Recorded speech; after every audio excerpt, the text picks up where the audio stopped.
You know who it is. Oh boy, I'm not your substitute, no boy. Oh no. Said boy, oh boy, I'm not your substitute, no boy. Oh no. I don't know. I think songwriting and that's going to be a lot simpler. I think this time around, aim is to hit stadiums for shows. So, I think I have to write songs that are going to accommodate stadiums. I think that's the plan in life. So, I don't know. Maybe it'll be. I'll go with the style based on where I want to go with that. Maybe I don't know right now. I'm just putting down ideas. We'll see. I don't know. I think as soon as I get in the studio for like a month, solid or consistent, we'll have an idea. I'm trying to focus on writing good lyrics. You know, making the shit be as real and as relevant as this last album.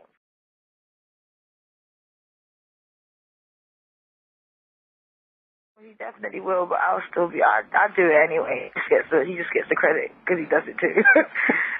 People know his name, but like, no, I definitely produce and do all that stuff about. So it's gonna be good me in it.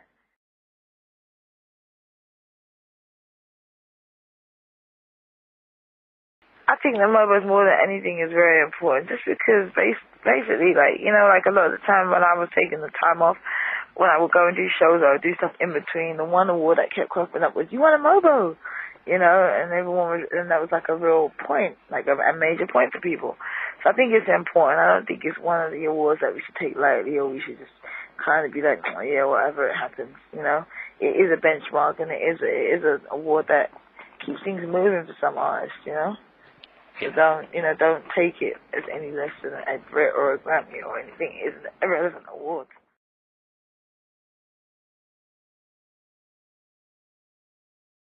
You know, right now I go back in 2 days and rejoin the tour. Oh, they asked me to be on it, and I was like, hell yeah, with a capital H. Well, no, it was more. I'm signed to the same label as the Roots, as the Gym Class Heroes. And I've known the Roots from a while. We had the same agent, so that was a given. It was like, you want to go on tour with him? I was like, hell yes. Like, not even a question, please, let's go today, you know. And also, I think it was kind of a great matching, just because the Roots are the best hip-hop band live. I have a live band, you know, and I'm hip-hop, and then also Gym Class Heroes alternative.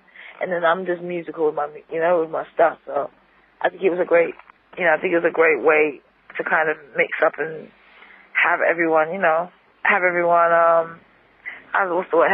see me in a great light with two great artists who I'm kind of in the same lineage as, you know?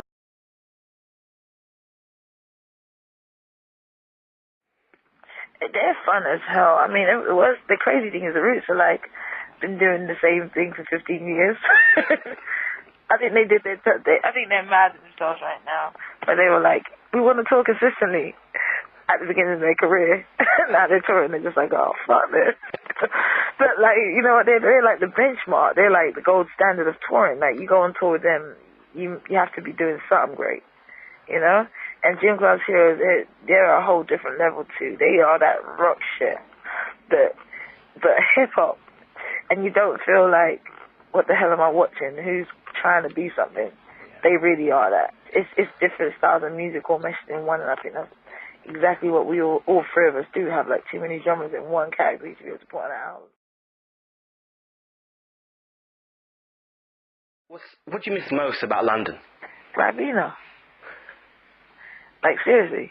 Can I just say something? Go on. What am I drinking right now? You know. I understand. Listen, I landed this morning and I went to I went straight to the Smith in the airport and I bought Ribena. Real talk. And the Look magazine and the Grazia magazine, and two Whisper bars. I am that chick. Like, I have my things that I need. That's good. And some things you don't get in New York, like Ribena. Not the same taste. You don't get Whispers, you don't get Ribena, you don't get Flakes, you don't get Aeros, you don't get Kit Kats. The shit tastes nasty over there compared to over here. It's not fun.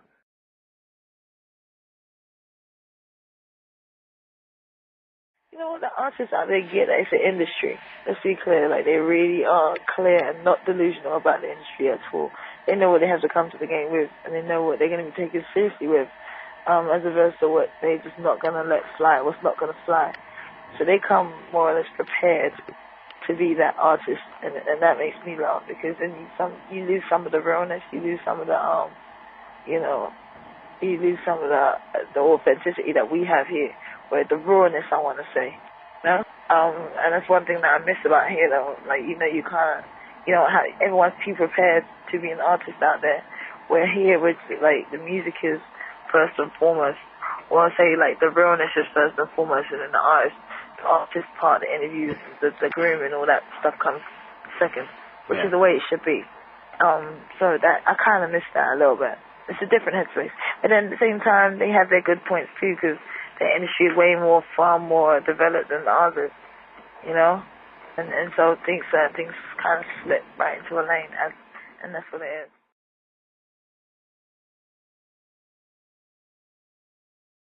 Very. Nothing is press or on TV or on radio anymore. It's about the internet. Blogs are talking about you. You know? That's what makes you famous. That's what makes you famous. If you go on Periscope and you go on the YBF, you go on Concrete Loop, there's like 3 or 4 websites that I check personally every day because I actually enjoy reading them. And that's what makes you famous. Like, there's artists, people that I knew about from the blogs. I knew very from the blogs before I knew about it. And that's all. So, that's a typical example.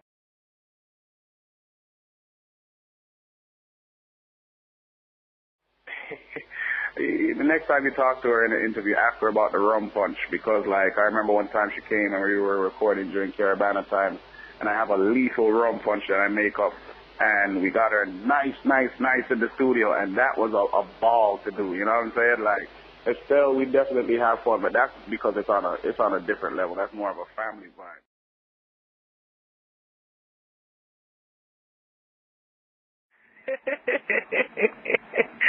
The idiot. Listen, tell him that next time you catch him, the Rum Punch led to us having 2 kids and a strange relationship. That's what our story is, and that's what we're sticking to. Dynamic. Nah, it's my brother. It's all good. We just people. We have the same stupid sense of humor. So like he gets it. I'm gonna beat him. He's trying to put me out there. I'm gonna curse him out. Nah, that's my brother. It's all good. So here's what happened. I drank some Rum Punch. We ended up having sex and got married and had 2 kids. And now we have a very strange relationship. So when he says nice things about me, he said just to be nice for press. That's the story you should read. That's what you should do. There you go. Neighbors by tomorrow.